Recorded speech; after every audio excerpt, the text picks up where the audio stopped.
નમસ્કાર મિત્રો,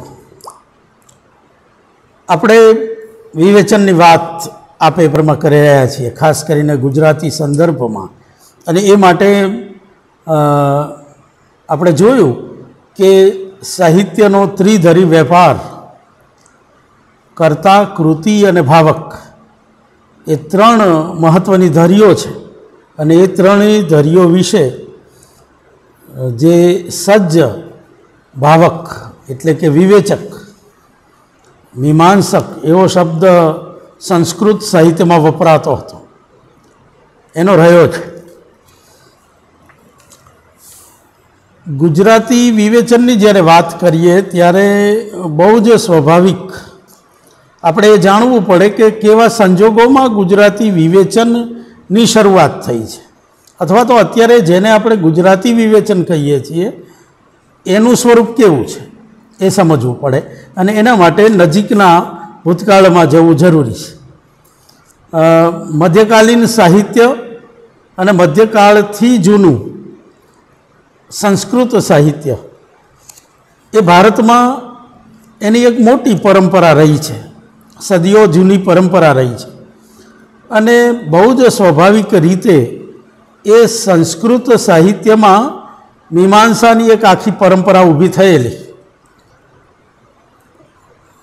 સંસ્કૃતમાં મહાકાવ્યોથી માંડી પ્રબંધોથી માંડી લઘુ સ્વરૂપો પણ એટલા જ લખાયા છે, જેને સૂક્તો કહેવામાં આવતા, સુભાષિતો નામે ઓળખતા એવા નાના સ્વરૂપોથી શરૂ કરી અને પ્રબંધો લખાયા, નાટકો લખાયા, કાવ્યો લખાયા, મહાકાવ્યો લખાયા. એની એક આખી પરંપરા છે.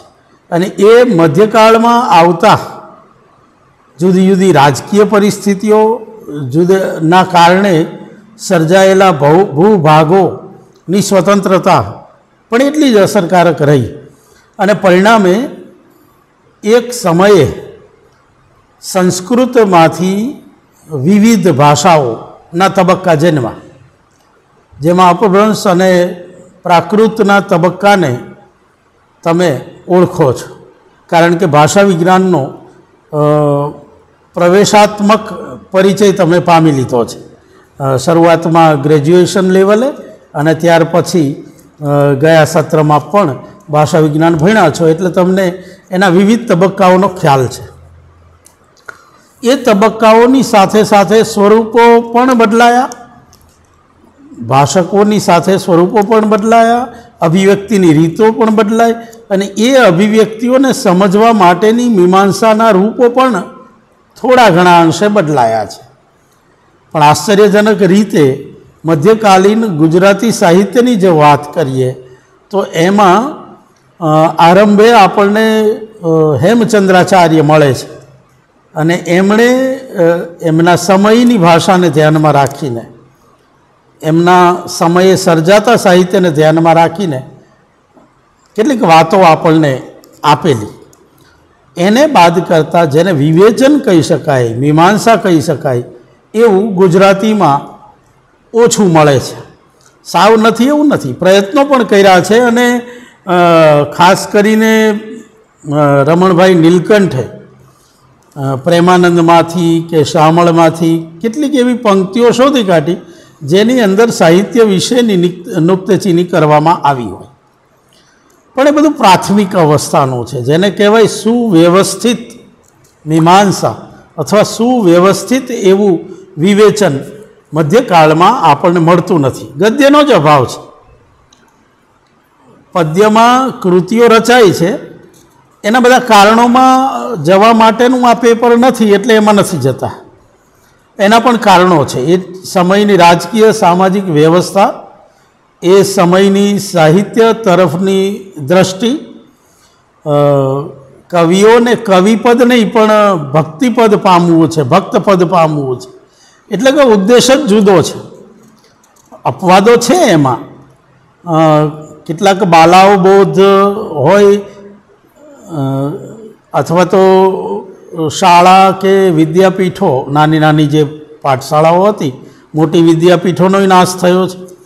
એટલે એમાં કેટલુંક જે ભણાવાતું હતું ખાસ કરીને છંદશાસ્ત્ર, પિંગળશાસ્ત્ર, તો એને લગતા નિયમો ને એની ચર્ચાઓ મળે છે આપણને, પણ પૂર્ણ કદનું જેને કહેવાય એવું વિવેચન મધ્યકાળમાં મળતું નથી. એના ઘણા બધા કારણો છે.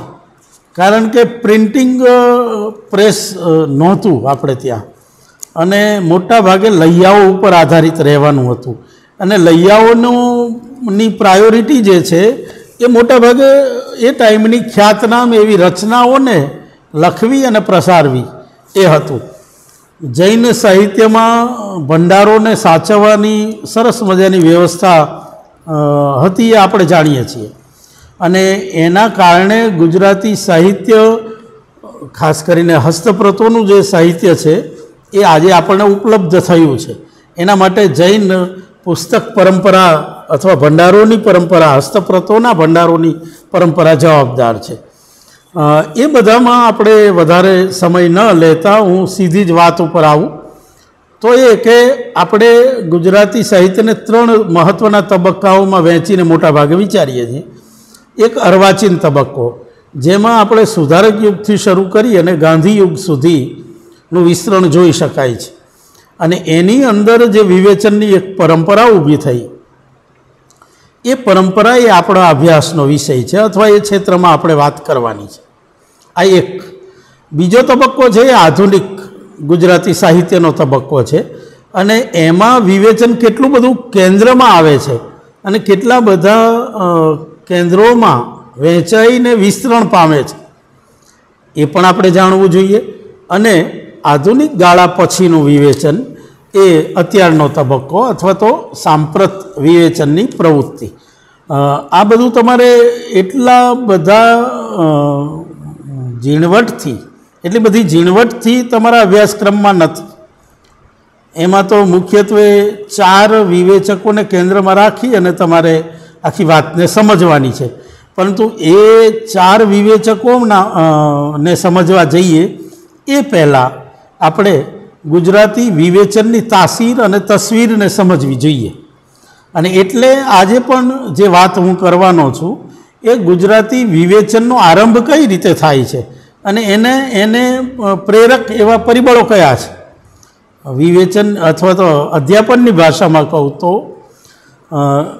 આપણે ત્યાં લગભગ દલપતરામ અને નર્મદનો જે સમય છે, એટલે કે 1852થી 54 આસપાસનો જે સમય છે, એ ગાળામાં અંગ્રેજી શિક્ષણની સંસ્થાઓ ખુલી ગઈ છે. ગુજરાતમાં તો મુંબઈમાં, એટલે કે એ સમયે મુંબઈ ગુજરાતમાં છે, એ એક તો એનું સેન્ટર બને છે. બીજું મદ્રાસ અને કલકત્તા, આ 3 એ અંગ્રેજોએ યુનિવર્સિટીઓની સ્થાપના કરી. એ પહેલાં પ્રાથમિક શાળાઓ ખુલી ચૂકી છે. મેકોલોની જે શિક્ષણ પદ્ધતિની જે ચર્ચાઓ તમે સાંભળતા હોવ છો, એનો વિરોધ પણ અને એની તાસીરને સમજવાના ઘણા પ્રયત્નો થયા છે. એટલે એ બધી વિગતોમાંય જવાની કોઈ જરૂર નથી. માત્ર સમજવું છે એટલું આપણે કે 2-3 બાબતો બની. અંગ્રેજી શાળાઓની શરૂઆત ગુજરાતમાં થઈ. શરૂઆતમાં પ્રાથમિક શાળાઓ છે, ખાસ કરીને કેટલાક રાજવીઓ, ત્યારે રાજવાડું છે, અંગ્રેજો તો છે જ, પણ સમાંતરે ગુજરાતમાં જે કેટલાક મહત્ત્વના રાજાઓ છે, એમાં 3 નામ તો પહેલાં ઉભરી આવશે. એક વડોદરાના રાજા, બીજા ગોંડલ નરેશ અને ત્રીજા ભાવનગર નરેશ. આ રાજવાડાઓએ કન્યા કેળવણી પણ શરૂ કરી દીધેલી. એટલે કુમાર શાળાઓ અને કન્યા શાળાઓની સ્થાપના થઈ ગઈ છે. એમાં કંઈક અંશે લોકલ બોલીઓ ભણાવવાની સાથે સાથે એક વ્યવસ્થિત અભ્યાસક્રમ ભણાવવાની શરૂઆત છે, અને એમાં અંગ્રેજી પણ દાખલ થાય છે. કારણ કે આ બધા રાજાઓ અંગ્રેજી શિક્ષણ લઈને આવેલા રાજાઓ છે, અંગ્રેજોની સાથે એમને મિત્રાચારી છે, અને એના કારણે શિક્ષણ પદ્ધતિમાં એક નવો ઉન્મેષ જોવા મળે છે. તો આવો ગુજરાતમાં ગુજરાતી શાળાની, સુરતમાં પણ તમે જુઓ કે નર્મદને એ જ્યારે નાના છે ઉંમરમાં, ત્યારે એ અંગ્રેજી શિક્ષણ લે છે. દલપતરામ ઉંમરમાં તો મોટા છે, પણ એમણે મૈત્રી છે એમના મિત્ર ફાર્બસ સાથે, અને એ ફાર્બસ સાથેની મૈત્રી, જે જજ હતા, એમની મૈત્રી અને એમને ગુજરાતી શીખવવા માટે દલપતરામ તો એમને મળેલા. એવા દલપતરામ એમને ગુજરાતી શીખવતા શીખવતા અંગ્રેજી સાહિત્યનો પરિચય કેળવે છે, પોતે અંગ્રેજી શીખે છે. તો આ બદલાવ પણ જરૂરી છે. વ્યક્તિગત રીતે ના જોઈએ તો પણ તમે જોઈ શકો કે સુરતમાં જે સમાજ સુધારકો આવ્યા છે એ બધા મોટા ભાગે અંગ્રેજી કેળવણી પામીને આવ્યા છે. અને સુધારક યુગના જે કેળવણીકારો છે એમણે મોટા ભાગે સ્કૂલ અથવા હાઈસ્કૂલ સુધીનું અંગ્રેજી શિક્ષણ લીધું છે. એટલા શિક્ષણના સંસ્પર્શથી જ એમનામાં સુધારાની ભાવના જન્મી છે. આપણા ગુજરાતી સમાજમાં જે બદીઓ હતી, ખાસ કરીને બાળ લગ્નો, વિધવાના પુનર્લગ્ન ન કરવા, એ વધારે પડતો ધર્માંધતા ના કારણે જે ધર્મના મુખિયાઓ હોય એમના આંધળા અનુકરણથી જન્મેલી સમસ્યાઓ, ભૂત પ્રેત વિશેની માન્યતાઓ, અને એના કારણે જન્મેલી કેટલી બધી રૂઢિઓ, સામાજિક રૂઢિઓ, જેમાં સ્ત્રીઓ અને પુરુષો બધાની હાલત ખરાબ હતી. તો એવી સ્થિતિને આ લોકોએ પહેલી જ વારના શિક્ષણથી ઓળખી લીધી છે. અને એટલે એ પણ તમે ભણી ગયા છો એટલે એની વધારે વિગતે વાત નથી કરતો, પણ એ સમયે આ દ્રષ્ટિનો, વિવેચનની દ્રષ્ટિનો, કારણ કે કોઈ પણ વાતની સમીક્ષા કરવાનું ચિત્ત જ્યારે શરૂ કરે છે ત્યારે એનામાં કશુંક વિશ્લેષણ કરવાની, સમીક્ષા કરવાની, એમાંથી સારું નરસું શોધવાની એક વૃત્તિ જન્મતી હોય છે. અને વિવેચન માટે એ વૃત્તિ બહુ જ જરૂરી છે. અને એ વૃત્તિમાંથી વિવેચનની પ્રવૃત્તિ જન્મી છે. તમે હવે તો આપણને ગુજરાતી સાહિત્યના ઇતિહાસ મળે છે. સાહિત્ય પરિષદનો ઇતિહાસ ઓથેન્ટિક ગણાય, અને એ વાંચવો પણ જોઈએ દરેક સાહિત્યના વિદ્યાર્થીઓએ, સાહિત્ય રસિકોએ પણ. એ ઇતિહાસ જ્યારે વાંચીએ ત્યારે આપણે આરંભકાળના જે સાહિત્યકારો છે, મુખ્યત્વે તો કવિઓ છે, એ દલપતરામ હોય, નર્મદ હોય કે નવલરામ હોય. નવલરામથી આપણે વિવેચનની શરૂઆત આમ તો ગણીએ છીએ, પણ એ સમાંતર સર્જકો છે. અને એ સર્જકો એમના પોતાના સાહિત્ય વિશેના વિચારો મૂકવાની શરૂઆત કરે છે. એ જે સાહિત્ય વિશેના વિચારો છે એ આરંભિક વિવેચન છે. હવે આપણા વિવેચનમાં વિશેષતા શું સર્જાઈ ગુજરાતી વિવેચનમાં, એ જો તમને કહું તો એ કે એ સમયની જે શિક્ષણ પ્રથા છે એમાં અંગ્રેજો બહુ જ બુદ્ધિપૂર્વક અથવા તો સહેતુક રીતે બે વાતનો મહિમા એમણે કરેલો.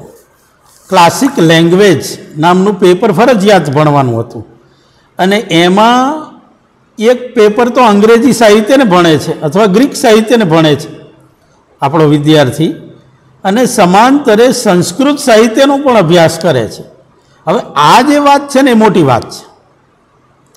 એ કઈ રીતે?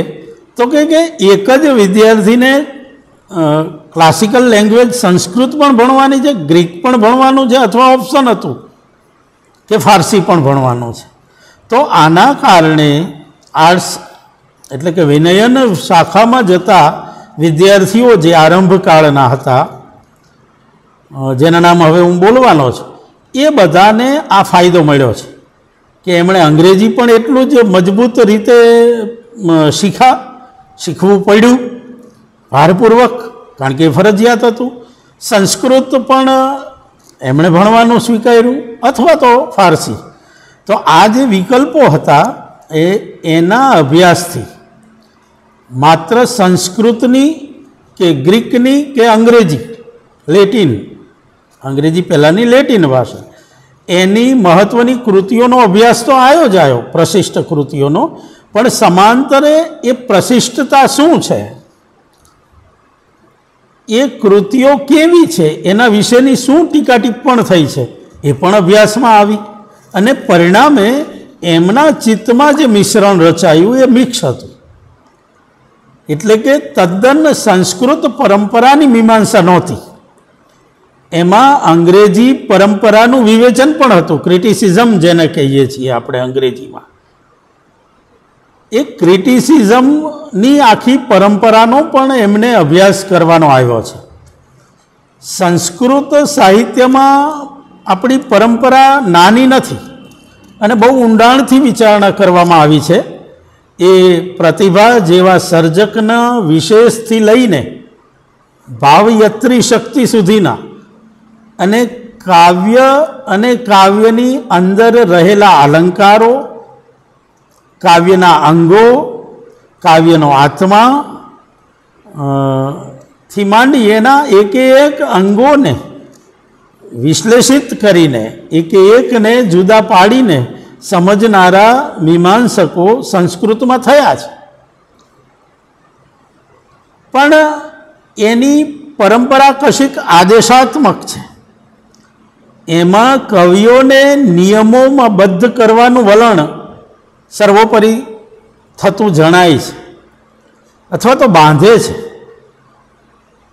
એના મુકાબલે ગ્રીકથી શરૂ કરેલી લેટિન અને અંગ્રેજી પરંપરા, અંગ્રેજી અથવા યુરોપિયન પરંપરા કહીએ, એ પરંપરામાં વિવેચન પ્રમાણમાં બદ્ધ નથી કરતું, એ ફોલો કરે છે, સર્જકને ફોલો કરે છે, સર્જકમાં આવતા નાવીન્યને સ્વીકારે છે. સંસ્કૃતમાં એક અર્થમાં કહી તો અમુક સમય માટે ડિસ્કોર્સ રોકાઈ ગયો હતો, એટલે કે એની ચર્ચા પ્રમાણમાં અટકી ગયેલી લાગશે. કેટલીક બાબતે થાય છે ખરી, એની પુનઃ તપાસ થાય છે, એને વ્યવહારુ રૂપમાં મૂકવાના પ્રયત્નો પણ ચોક્કસ થાય છે, એમાં ઉમેરણો થાય છે, સુધારા વધારા થાય છે, પરંતુ એ એક ચોક્કસ પરંપરાથી છૂટીને કંઈક નવા રૂપે એમાં વાદ વિવાદો જન્મતા હોય એવું ઓછું બને છે. એના મુકાબલે પાશ્ચાત્ય જે સાહિત્ય આપણને અથવા વિવેચનની પરંપરા જે મળી છે એની અંદર ડિસ્કોર્સનું મહત્ત્વ છે, ચર્ચાઓનું મહત્ત્વ છે, એમાં જુદા જુદી વિચારધારાઓનું પ્રચલન વધારે છે. સમયે સમયે મળેલા વિવેચકો દ્વારા નવા નવા અભિગમો જન્માવાતા રહ્યા છે. એને સર્જક ઉપર ઘણીવાર અસર પાડનારાય હોય અથવા તો સર્જકને દિશા ચીંધનારા પણ હોય, અને સમાંતરે એવું પણ બને કે કેટલાક સર્જકો દ્વારા એ પ્રેરિત પણ થયા હોય. તો આ જે વિવેચકો, આ જે અંગ્રેજી અને પાશ્ચાત્ય વિવેચનનું તરોતાજા અથવા તો જેને કહેવાય કે તાજું રૂપ, એ આપણી પરંપરામાં ગુજરાતી સાહિત્યમાં વણાયું છે. એટલે કે ગુજરાતી વિવેચનને જ્યારે સમજવું હોય ત્યારે આપણે અંગ્રેજી પરંપરા, પાશ્ચાત્ય પરંપરા અને સંસ્કૃત પરંપરા બંનેનો સમન્વય થતો જોઈ શકાય છે. અને આ એક વિશિષ્ટ એવું રસાયણ તૈયાર થયું છે.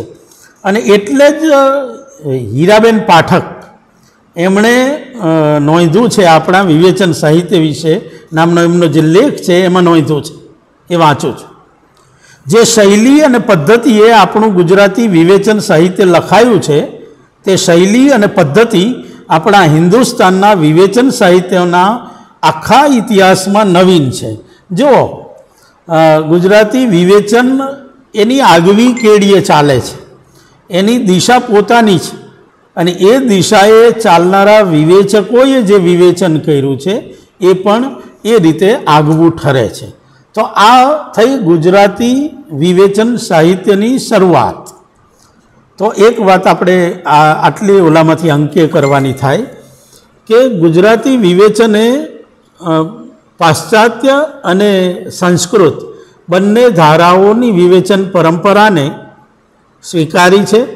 તમે જુઓ કે ફારસી સ્વરૂપો પણ આપણે ત્યાં સ્વીકારાય છે અને એ જે ખાસ કરીને ગઝલ સ્વરૂપ, રેખતા ગઝલ જે છે એ સ્વરૂપો, અને ત્યાં આપણે મીમાંસાની રીત પાછી ફારસી માંથી પણ મેળવી છે. તો આવો ત્રિવેણી સંગમ ગુજરાતી વિવેચનમાં જોવા મળે છે અને એનો આપણે આ પેપરમાં અભ્યાસ કરવાનો રહે છે.